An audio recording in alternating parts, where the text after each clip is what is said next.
আসসালামু আলাইকুম বন্ধুরা। বেশ কিছুদিন অসুস্থ থাকায় নিয়মিত গল্প দিতে পারিনি। এখন থেকে আবার দিব আশা করছি। ছুবেন না আমায়, আপনার ছোঁয়া বিষের মতো লাগে। রাফসার কথায় উদ্যানের হাত আলগা হয় খানিকটা। রাফসা তা বুঝতে পেরে তৎক্ষণাৎ উঠে দাঁড়ালো। অ্যাশ সেই কখনো কোল থেকে নেমে পড়েছে, খাটের ওপরে এক কোণে চুপটি করে বসে আছে। উদ্যান ঠান্ডা চোখে তাকায় রাফসার দিকে। ভাসা ভাসা চোখের চাহনিতে হকচকিত হয়ে পড়ে রাফসা। অ্যাশকে কোলে তুলে জড়তা নিয়ে বলল, খেতে আসুন নিচে, যাব না। উদ্যানের কণ্ঠ বেশ রাগী শোনালো। রাফসা তা বুঝতে পারে, ভ্রু কুঁচকে বলল, কেন, কি হয়েছে? কিছু না। বের হ রুম থেকে, গো ফাস্ট। রাফসা খানিক সামনে এগিয়ে এলো। তখন ছাড়া পেলেই এক লাফে দূরে সরে গিয়েছিল। তো খাবেন না, নাকি গার্লফ্রেন্ডের সাথে রেস্টুরেন্টে দেখা করতে গিয়ে খেয়ে এসেছেন? উদ্যান তেতে উঠল আরও, হাত নিষ্পিস করছে। কখন যেন গায়ে হাত উঠে যায়। নিজেকে যথাসম্ভব কন্ট্রোল রেখে গম্ভীর গলায় বলল, বেরিয়ে যেতে বলছি না? উল্টোপাল্টা কথা বললে থাপড়ে গাল ফাটিয়ে দেব, বেয়াদব। যা বলছি। উদ্যানকে রাখতে দেখে যেন ভারী মজা পেল রাফসা। যা করেছে তার ছোটোখাটো একটা প্রতিশোধ নেওয়াই যায়। যতই নির্দোষ থাকুক না কেন, বাজে সিচুয়েশনে পড়ুক, তাতে কি? রাফসা সংসার করবে না এই লোকের সাথে। আমি একটা কথা জানতে চাই। উদ্যান কিছুই বলল না। সে নিজেকে দমাতে ফোনে ডুব দিয়েছে, নয়তো দেখা গেল রাফসা ঠাস ঠাস করে কয়েকটা থাপ্পড় খেয়ে ফেলবে। উদ্যানের কোনো হেলদোল না দেখে রাফসা ফের বলল, রেজিস্ট্রি করলেই কি ডিভোর্স দিতে হয়? রাফসার এহেন কথায় তৎক্ষণাৎ ফোন থেকে চোখ তুলে তাকায় উদ্যান। ঠান্ডা চোখে তাকিয়ে নিষ্প্রভ কণ্ঠে শুধায়, আমি একবার রুমের দরজা বন্ধ করলে সকাল ছাড়া খুলব না। আই নো, ইচ্ছে করে রাগিয়ে দিতে চাইছিস। ফল ভালো হবে না বলে দিচ্ছি। নিজের ভালো চাইলে মুখটা অফ রাখ। রাফসা বেশ গম্ভীরভাবে বলল, আমি কাজের কথা বলছি। এভাবে এড়িয়ে যাচ্ছেন কেন? যে কাজটা করেছেন আপনার কি আদৌ একটু রিগ্রেট ফিল করছে না? কিসের জন্য? কি করেছি আমি? রিগ্রেটের কথা আসছে কোথায় থেকে? উদ্যানের কথায় এবার দিশেহারা হয়ে পড়ে রাফসা। ওর এই অতীতগুলো মানসপটে যেন ভাসতে লাগলো। সে বিকেলের অপমান, অবহেলা, এমনকি গায়ে হাত তোলা অবধি বাদ যায়নি। কথাগুলো সেদিন সবচেয়ে নীরব সংবেদনশীল জায়গায় আঘাত করেছিল। গত রাতের কান্না আজও মনে হলে রাফসার বুক কেঁপে ওঠে। কেমন করে পদে পদে অপমান করেছিল। রাস্তায় গায়ে হাত তোলা অবধি বাদ রাখেনি। মাহিনের হাতে খাওয়ার ফলে যে কটু কথাগুলো বলেছিল তা এখনো মনে আছে। যেদিন এই দেশ ছেড়ে পাড়ি জমিয়েছিল ও সুদূর সুইজারল্যান্ডে, সে রাতের হাহাকার আর্তনাদ এতটা করুণ দশা দেখেনি লোকটা। বিদায় নেয়নি ওর থেকে। অতীতের কথাগুলো স্মরণ করে রাফসা আর শান্ত থাকতে পারল না। কিছুটা চেঁচিয়ে বলে উঠল, নাটক করেন আমার সাথে? আমার অজানায় আপনি রেজিস্ট্রি করিয়েছেন কোন সাহসে? সমস্যা কি আপনার? যখন মন চায় অপমান করবেন, কমতি নিয়ে খোঁটা দিবেন। গায়ের রং, পড়াশোনা, এভরিথিং কোনোটাই আপনি ছাড়েননি। গায়ে হাত তুলতেও দ্বিধাবোধ করেননি। বাজে কথা বলতে একটাবার ভাবেননি। আপনার কি মনে হয় আমি আপনাকে মেনে নেব? শুনুন মিস্টার রাউদ, আমি রাফসা এতটাও ফেলনা নই। আপনার মনে আছে সে রাতটা, যে রাতে আপনি আমায় ছেড়ে গিয়েছিলেন? আপনি দেখেছিলেন আমার হাহাকার, আমার আর্তনাদগুলো? শুনেছেন? শুনেননি। কাঁদতে কাঁদতে যখন আমার নিঃশ্বাস বন্ধ হয়ে আসছিল, সেদিন আমি পাশে পাইনি আপনাকে।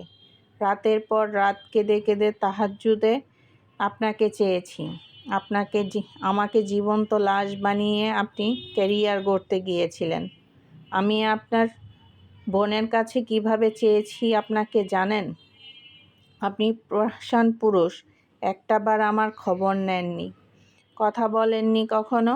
তিলে তিলে মরেছি প্রতিটি রাত, শুধু আপনার অনুপস্থিতিতে। আপনি যখন চলে গেলেন না, যেন মনে হচ্ছিল আমার হৃদয়টা নিয়ে চলে যাচ্ছেন। আপনার বোন সেই রাতে আমায় একা ছেড়েনি। যদি আমি তার ভাইয়ের জন্য কোনো দুর্ঘটনা ঘটিয়ে ফেলি সেই ভয়ে। আপনি কখনো আমায় বুঝতেই পারেননি। আপনার অনুপস্থিতিতেও পুড়িয়ে মেরেছেন আমায়।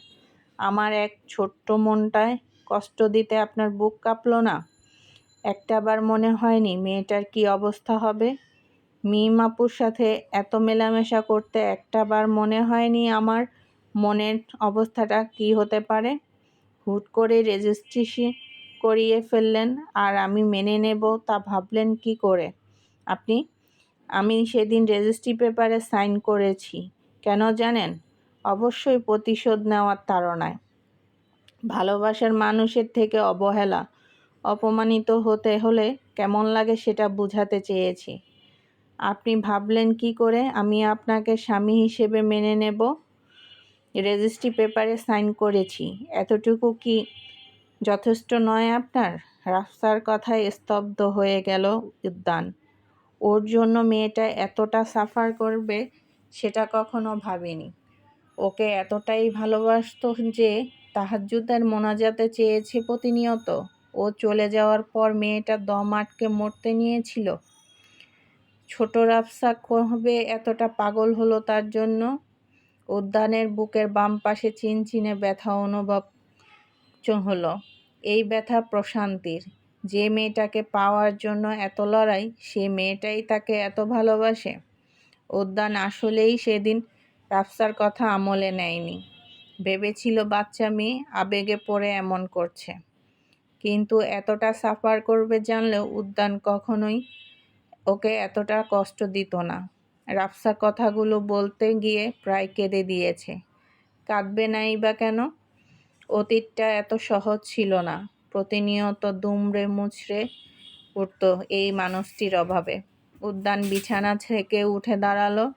রাফসার সামনে দাঁড়িয়ে ওর এক গালে হাত বুলিয়ে শান্ত স্বরে বলল, তুই এতটা ভালোবাসিস আমায়? রাফসা হাতটা সরিয়ে নিল সজোরে।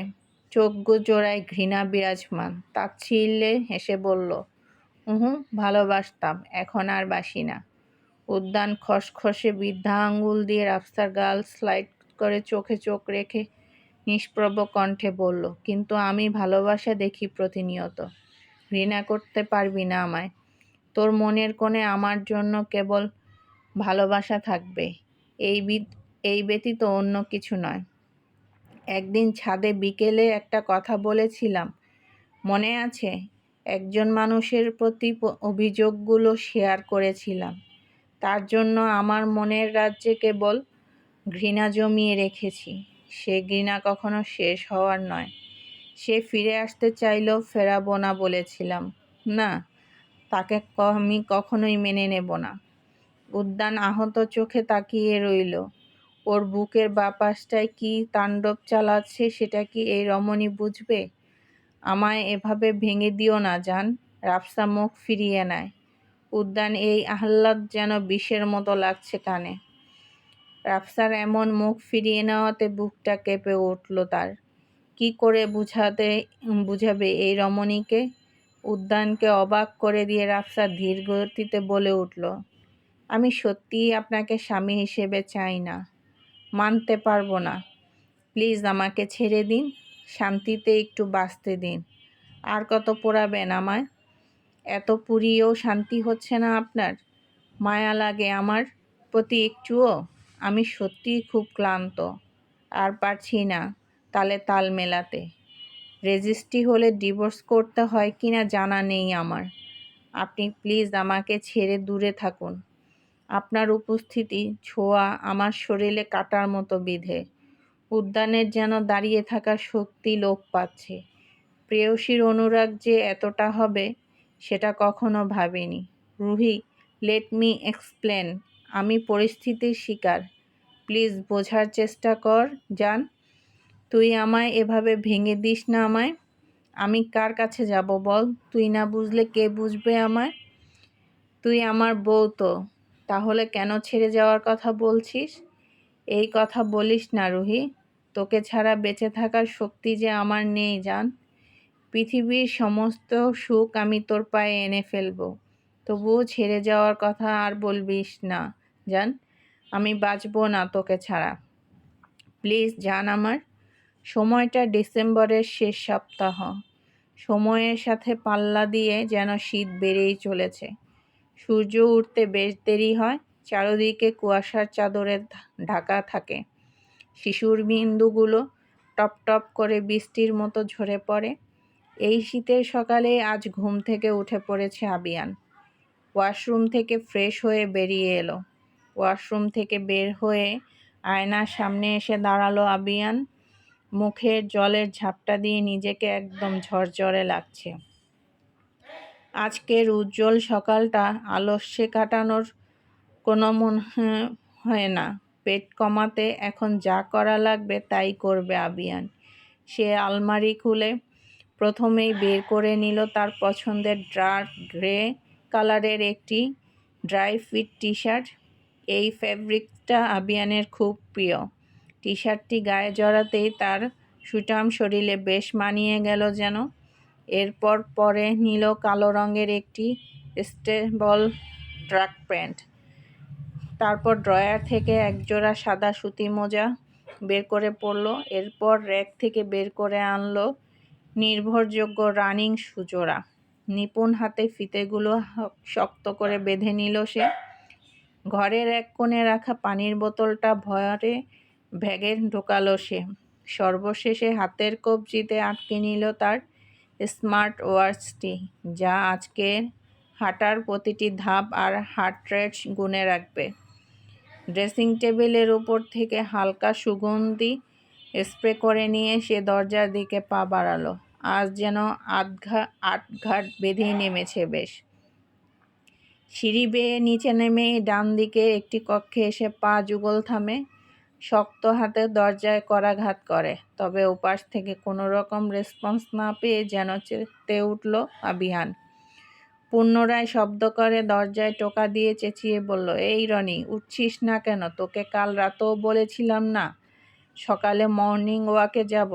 ভেতরে তখনও ল্যাম্পের নিচে ঘুমিয়ে আছে রনি। শীতকালে সহজেই ঘুম ভাঙতে চায় না। পা থেকে মাথা পর্যন্ত কম্বল মুড়ি দিয়ে বেঘরে ঘুমাচ্ছে রনি। হঠাৎ এত জোরে দরজা ধাক্কানো এবং আবিয়ানের হুঙ্কার শুনে মুহূর্তেই ঘুম ভেঙে গেল। কোনো রকম উঠে বসল বিছানায় হুড়মুড়িয়ে। চোখে ঘুমের রেশ। শান্ত হয়ে বসার মাঝে পুনরায় আবিয়ানের হুঙ্কার ভেসে এলো।